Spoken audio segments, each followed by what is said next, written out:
Cette vidéo vous est présentée par la boutique de Dicehall.com, les prix les plus bas sur vos jeux de société favoris.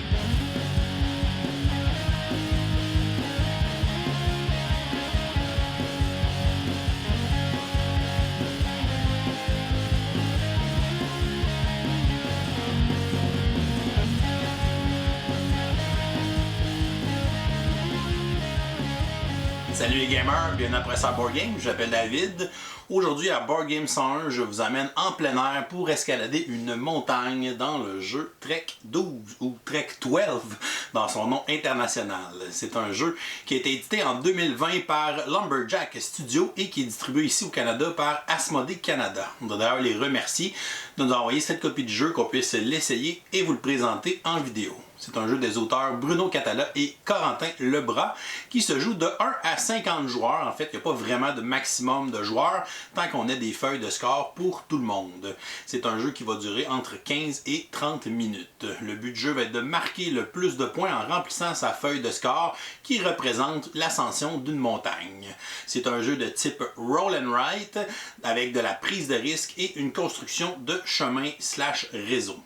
Alors, Trek 12, je vous montre comment on joue, ensuite je vous dis ce que j'en pense, et comme on est le premier vidéo du lundi du mois, on va vous donner les informations pour participer au concours du mois de juin 2021, dans lequel vous pourrez remporter une copie de Trek 12. On va installer une partie à 2 joueurs. Premièrement, on doit choisir quel mode de jeu on veut jouer à Trek 12. Il existe 3 modes de jeu. Premièrement, on a le mode Ascension Express, dans lequel on va se choisir une des 3 cartes d'ascension pour pouvoir exécuter notre partie. On a ensuite le mode Expédition, un mode dans lequel on va exécuter les 3 ascensions une après l'autre et on va tenter d'accumuler le plus d'étoiles de réputation pour l'emporter. Et le 3e mode est le mode Solo. Commençons par couvrir les règles de base à l'aide du mode Ascension Express et on reviendra plus tard dans cette vidéo sur les autres modes de jeu. Pour le mode Ascension Express, les joueurs vont exécuter une seule ascension. Ils vont donc choisir une des 3 cartes d'ascension et chaque joueur va se prendre une feuille de score. Pour votre première partie, on vous suggère de prendre l'ascension de Dunai, qui est la carte la plus facile qui ne contient pas de cases dangereuses. Mais pour l'exemple de cette vidéo, pour pouvoir expliquer toutes les règles de base, on va plutôt prendre la 2e carte, celle de Kagkot, pour pouvoir faire cette vidéo. Chacun des joueurs va donc se prendre une feuille de score. On va placer les dés au centre de la table et chacun des joueurs aura besoin d'un crayon qui ne sont pas fournis dans le jeu. Une partie de Trek 12 se joue en 19 tours de jeu. Chacun des tours de jeu se joue de façon simultanée. Au début d'un tour, un joueur va lancer les 2 dés au centre de la table et tous les joueurs vont utiliser les mêmes résultats. Ils devront cocher une case dans leur tableau de choix, leur permettant de choisir le plus petit résultat, le plus grand résultat, la différence des deux, la somme des deux ou le produit des 2 dés pour pouvoir aller inscrire ce résultat dans une des cases de leur feuille de score. Les joueurs vont tenter de cartographier des zones en faisant des groupements du même numéro dans les cases adjacentes de leur feuille de score pour marquer des points. Et ils vont tenter aussi de faire placer des chemins de cordes qui seront des suites numériques à l'intérieur des différentes cases pour aussi marquer des points à la fin de la partie. À la fin des 19 tours de jeu, lorsque toutes les cases seront remplies, on va passer au décompte final des points et le joueur qui marquera le plus de points sera déclaré vainqueur. Tout d'abord, au début d'un tour de jeu, un des joueurs va prendre les 2 dés et va les lancer au milieu de la table pour placer les résultats à la vue de tous. Ensuite, chacun des joueurs, de façon simultanée, va aller cocher une case dans le tableau des choix, lui permettant d'obtenir un résultat qu'il va ensuite placer sur sa feuille de score. Il peut cocher une case pour prendre le dé de plus petite valeur, dans notre cas ici, ce qui serait un 3. Il peut cocher une case ici pour prendre le dé de la plus grande valeur, qui serait encore le résultat 3. Ici, on pourrait cocher une case pour faire la différence des 2 dés, donc 3 moins 3, ça fait une différence de 0, pour inscrire un résultat de 0 sur notre feuille de score. On pourrait ici faire la somme, donc 3 plus 3, on irait inscrire la valeur 6. Ou on pourrait ici cocher cette case pour faire le produit, donc 3 fois 3, qui ferait un résultat de 9. Les joueurs ont seulement 4 cases dans chacun des choix. Si jamais les 4 cases sont déjà cochées, alors le joueur ne peut plus choisir ce choix pour le reste de la partie. Les joueurs ne peuvent pas inscrire des résultats négatifs dans les cases de leur feuille de score. Le plus petit résultat qu'on peut inscrire est la valeur 0 et la plus grande valeur qu'on peut inscrire est la valeur 12, de là le nom du jeu Trek 12. De plus, les cases qui sont en gras sont des cases dangereuses. On ne peut pas placer une valeur plus grande que 6 à l'intérieur de celle-ci.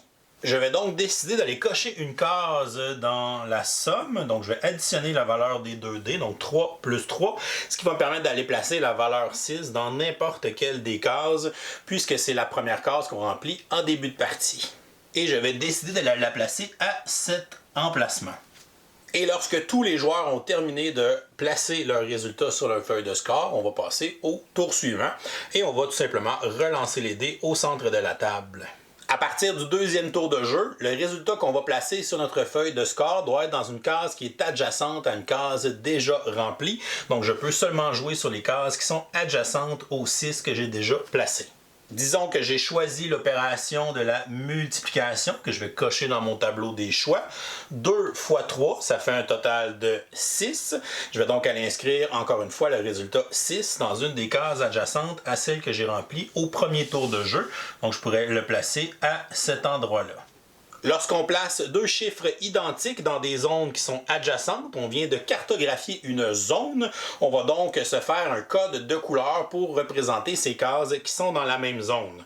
Par exemple, ici, je pourrais faire des barres verticales pour indiquer que cette zone ici est cartographiée sur ma feuille de score. Plus grande sera ma zone à la fin de la partie et plus elle va marquer de points de victoire. Et on passe au prochain tour de jeu. On va lancer les dés. Et ici, on va faire un petit lancer truqué pour vous montrer les prochaines règles. Disons que j'ai roulé un 3 et un 4. Je vais décider de faire une addition. Donc 3 plus 4, ça me donne un résultat de 7 que je vais aller placer dans cet emplacement sur ma feuille de score.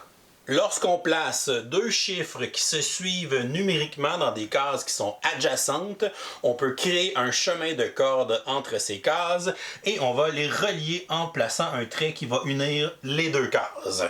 Un résultat peut seulement appartenir à un chemin de corde, donc je ne peux pas relier un deuxième chemin de corde avec mon numéro 7 sur la case 6 qui est juste en dessous. Par contre, un résultat peut appartenir autant à un chemin de corde et à un groupe en même temps, comme c'est le cas de mon numéro 6 qui est dans cet emplacement. Un chemin de corde ne peut pas contenir deux fois le même numéro. On va donc tenter de faire la plus longue suite possible en plaçant d'autres chiffres au fur et à mesure de la partie. Par exemple, si au prochain tour de jeu, j'avais lancé les résultats 5 et 3 et que je coche la case d'utiliser le dé de plus haute valeur, qui est le résultat 5, je pourrais le placer dans cet emplacement pour pouvoir continuer mon chemin de corde en reliant le 6 au 5. Maintenant, j'ai 3 résultats qui font partie de ce chemin de corde et plus il est long et plus les valeurs sont élevées, plus il marquera de points de victoire à la fin de la partie. Et on va continuer la partie en enchaînant les lancers de dés et en choisissant les différents choix d'opérations dans notre tableau pour pouvoir inscrire les résultats sur notre feuille de score. Nous voilà ici au dernier tour de jeu. On voit qu'il y a seulement une case qui est non remplie sur la feuille de score et j'ai obtenu les résultats 4 et 5 sur mes dés. On voit qu'il me reste seulement des cases dans la multiplication. Donc 4 fois 5, ça fait un résultat de 20. Malheureusement, c'est supérieur à 12, donc je ne peux pas inscrire la valeur de 20 dans la dernière case de ma feuille de score. À ce moment-ci, si on a un placement qui est invalide, on va aller dessiner un bonhomme triste dans la case pour pouvoir jouer notre tour de jeu. Et comme c'était la dernière case à remplir de notre feuille de score, ça va mettre fin à la partie et on va passer au décompte final des points. Tout d'abord, on va cumuler les points qui sont marqués par tous les chemins de corde de notre trajet. Donc ici, on va prendre celui-là en premier. Donc j'ai un chemin de corde de 2 cases avec une valeur de 1 et de 0. Pour calculer les points d'un chemin de corde, on prend la plus haute valeur dans celui-ci. Ici, c'est le 1. Et on rajoute un point pour chaque case supplémentaire dans ce chemin de corde. Donc 2, parce qu'il y a une autre case avec lui. Donc il va marquer 2 points de victoire. Pour celui-ci, il est aussi de 2 cases, la plus haute étant de valeur 5, donc 5, plus une case supplémentaire, donc il va marquer 6 points. On a ensuite mon long chemin de corde ici, qui passe de 2 jusqu'à 7, donc la plus haute valeur est de 7, donc 7, 8, 9, 10, 11, 12 points pour ce chemin de corde. J'en ai ensuite un deuxième avec 5 et 6 ici, donc la plus haute valeur étant 6, plus une case, ça fait 7 points. Et j'en ai deux petits de 1 et 2 de 2 cases. Donc la plus haute valeur est de 2, plus 1 point pour la case supplémentaire. Donc 3 points chacun pour ces deux derniers chemins de corde. On va ensuite obtenir un bonus pour notre plus long chemin de corde. C'est évidemment celui qui part de 2 et qui s'en va jusqu'à 7. On va compter le nombre de cases dans ce chemin de corde. Donc 1, 2, 3, 4, 5, 6 cases. Et on va se référer au tableau qui est ici. Donc 6 cases, ça va me donner 10 points bonus pour mon plus long chemin de corde.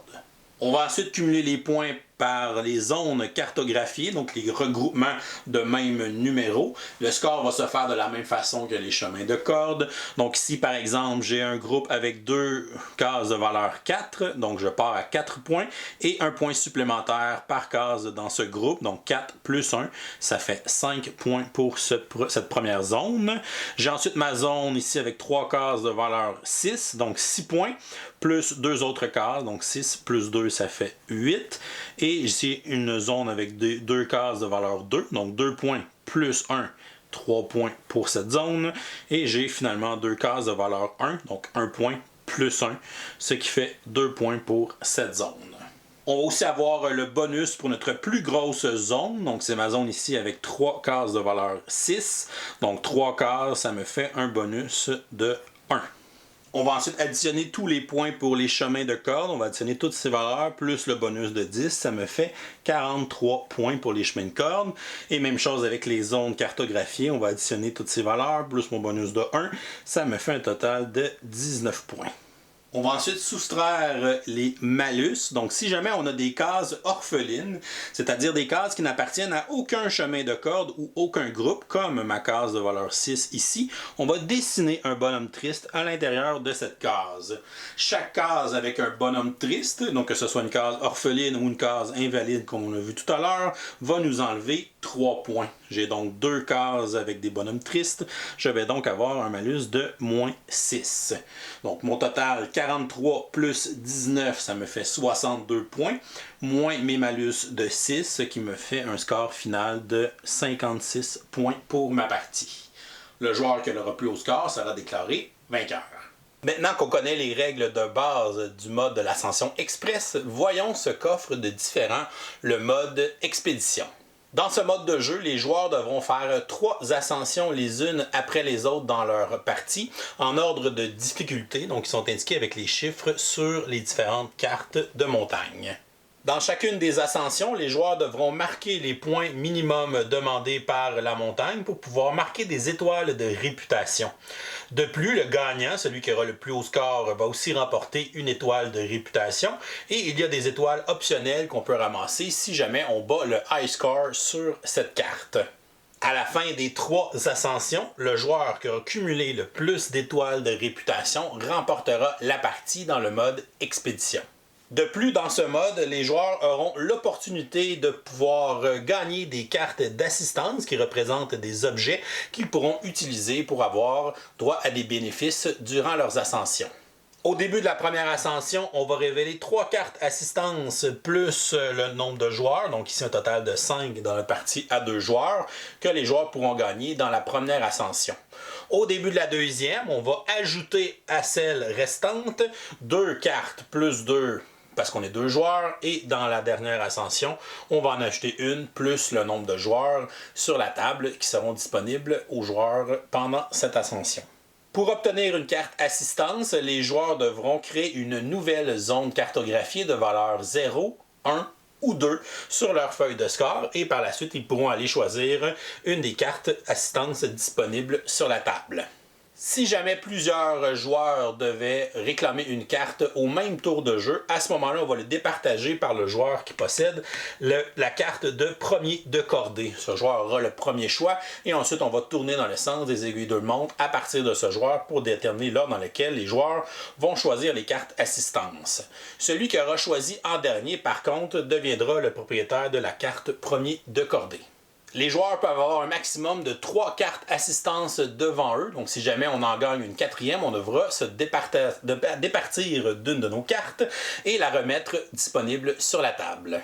Il existe 4 sortes de cartes assistance, donc les joueurs peuvent utiliser la tente pour obtenir une 5e addition, donc ils vont aller cocher la case qui est à côté des 4 cases dans le tableau des choix.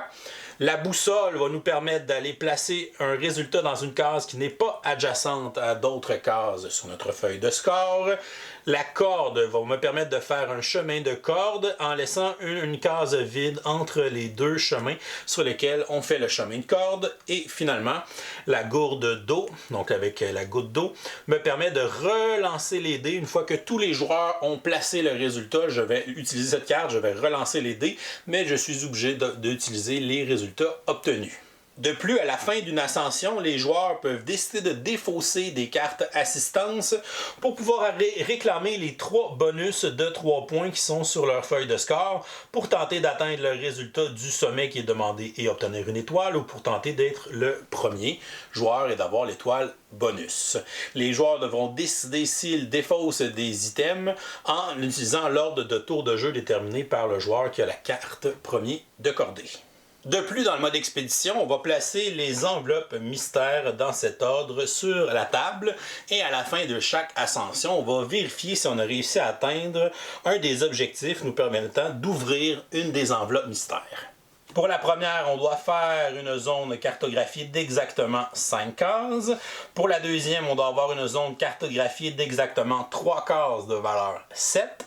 Pour la troisième, on doit avoir un chemin de corde de exactement 9 cases. Pour la quatrième, on doit avoir une zone cartographiée d'exactement 7 cases. Ici, on doit avoir une zone cartographiée de 2 cases de valeur 11. Et pour la dernière enveloppe, on doit avoir un chemin de corde d'exactement 13 cases, ce qui équivaut à avoir une suite de 0 jusqu'à 12. Si les joueurs avaient réussi plusieurs objectifs dans la même ascension, à ce moment-là, on va seulement ouvrir une des enveloppes. Les enveloppes contiennent du nouveau matériel ou peut-être de nouvelles cartes, de nouvelles montagnes et de nouvelles règles qui vont venir avec ce nouveau matériel pour pouvoir vous lancer dans de nouvelles aventures. À vous de le découvrir. Pour le mode solo, vous allez vous prendre une deuxième feuille de score qui sera la feuille de score de Max, l'automa alpiniste que vous allez devoir affronter. Pour votre partie de joueur, il n'y a aucune différence avec les autres modes de jeu. Par contre, Max va jouer en même temps que vous. Par exemple, si mon premier lancer de dés est un 4 et un 2, comme joueur, je pourrais décider de prendre une multiplication et d'aller placer un 8 dans la case qui est ici. Du côté de Max, il va toujours prendre la plus haute valeur des 2 dés, donc il va prendre la valeur de 4. Il va toujours jouer dans la même case que nous, donc il va aller placer un 4 dans cette case. Si au tour suivant, j'obtiens 3 et 2, comme joueur, je pourrais prendre encore une multiplication pour aller placer un 6 dans l'endroit qui est ici. Max, lui, va encore prendre la plus haute des 2 valeurs, donc il va prendre une valeur de 3, qu'il va aller placer dans la même case que nous. On voit qu'il a placé un 3 à côté d'un 4, donc il a la possibilité de partir un chemin de corde. On va donc aller placer un trait pour commencer son chemin de corde. À chaque fois qu'il y aura possibilité pour Max de faire un chemin de corde, ou de continuer, ou de faire une zone cartographiée, on va devoir le faire sur sa feuille de pointage. Et à la fin de la partie, le scoring va fonctionner de la même façon pour le joueur, mais pour Max, la seule différence, c'est que les malus, au lieu de lui enlever 3 points, vont plutôt lui donner 3 points. Donc il fera 3 points pour chaque case orpheline, donc il faudra faire attention, ou on va le laisser placer ces choses. Qu'est-ce que je pense de Trek 12?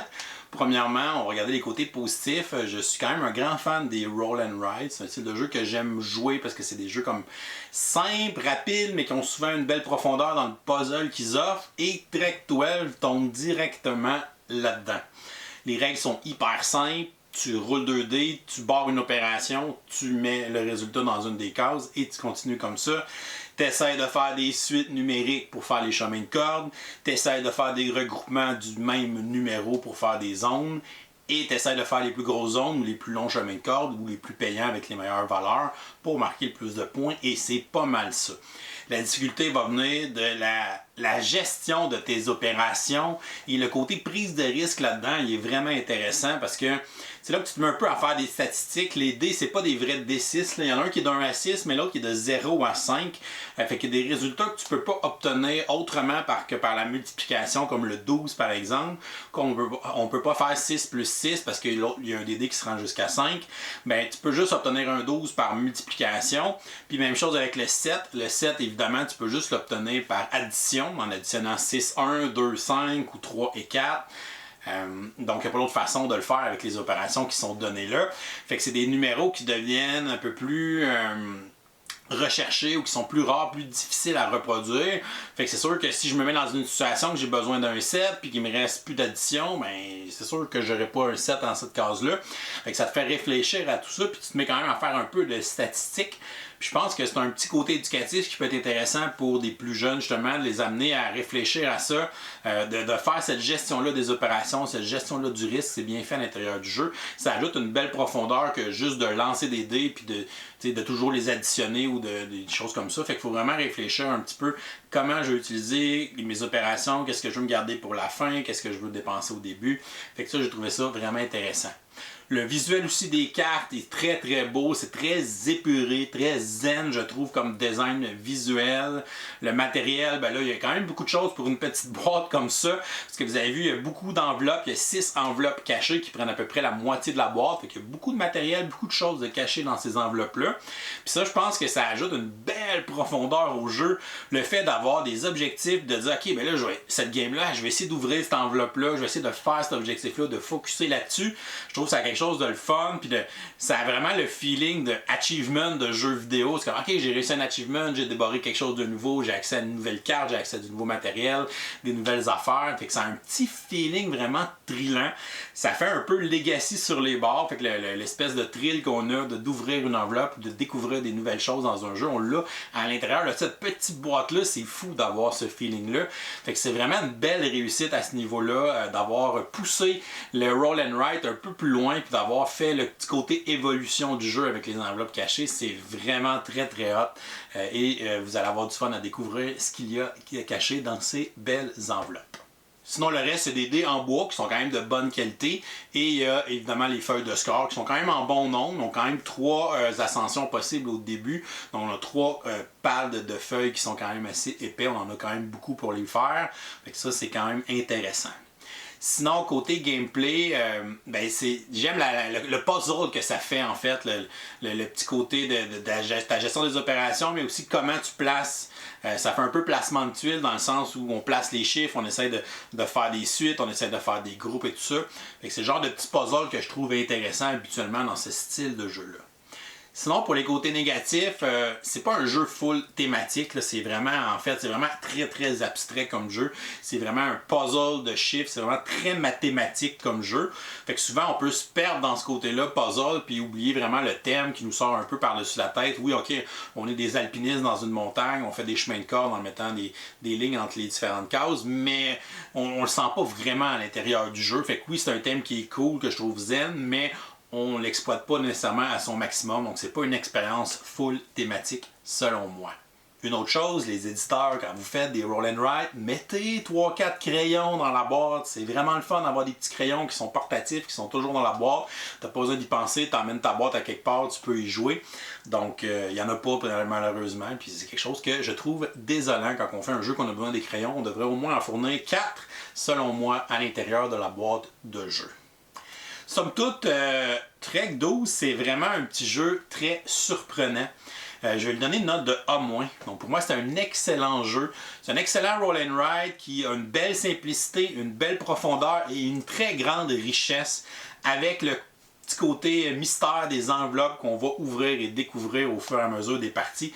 Fait que ça, c'est vraiment un côté très intéressant dans le jeu et très innovateur, je trouve, pour le genre du roll and write. En fait, j'ai jamais vu ça autrement. Donc, c'est vraiment une belle nouveauté dans le style. Puis c'est un jeu qui est vraiment pas dispendieux, qui va être accessible à peu près à n'importe qui côté difficulté. Fait que ça rend aussi intéressant. C'est un jeu hyper portatif. Je l'ai même emmené dernièrement au Jardin botanique de Montréal. Je suis allé passer une journée avec une de mes mes amis. J'avais traîné le jeu-là dans mon sac. On a joué une partie dans l'après-midi. Donc, on lance les dés dans la boîte, puis là, on écrit chacun sur les pads. Donc, ça fonctionne vraiment très bien. Vous pouvez l'emmener n'importe où pour y jouer en camping, en vacances. Donc, allez vous acheter ça pour vos vacances d'été. Trek 12, une très belle aventure en roll and write. Et voilà, c'est tout pour aujourd'hui. Oh, c'est vrai, on est lundi. On va donc vous donner les informations pour notre concours du lundi pour le mois de juin 2021. Avant de faire ça, on va vous annoncer le gagnant du mois de mai. On faisait tirer le jeu Cryo. Et notre gagnant, il s'agit de Maxime Gagné. Donc, félicitations Maxime, tu gagnes le jeu Cryo. Donc, tu peux nous écrire à professeurboardgame@gmail.com pour nous envoyer tes coordonnées, qu'on puisse te faire parvenir ton jeu. Pour ce mois-ci, donc vous aurez la chance tout au long du mois de juin de participer dans nos vidéos du lundi, au concours du lundi pour le mois de juin pour gagner une copie de Trek 12. Donc une copie qui a été fournie par Asmodée Canada. Donc tout au long du mois, dans les vidéos du lundi, vous aurez une question du jour et en répondant à cette question en commentaire YouTube, vous pourrez enregistrer des participations tout au long du mois de juin. Donc, la question du jour est la suivante. Donc, où aimeriez-vous aller faire de la randonnée ou de l'alpinisme? Donc, sur quelle montagne ou dans quel pays? Donc, laissez-nous ça en commentaire YouTube sous la vidéo pour enregistrer une participation à notre concours du lundi pour le mois de juin 2021. Donc, bonne chance à tous pour ce concours. Si jamais vous n'êtes pas encore abonné à notre chaîne, vous pouvez le faire en cliquant notre petit bonhomme ici en bas. Sinon, vous pouvez nous suivre sur Facebook, Twitter ou Instagram. Et si vous aimez le contenu qu'on crée, vous pouvez nous encourager sur notre page Patreon. Je vous souhaite à tous une excellente fin de journée et continuez de gamer.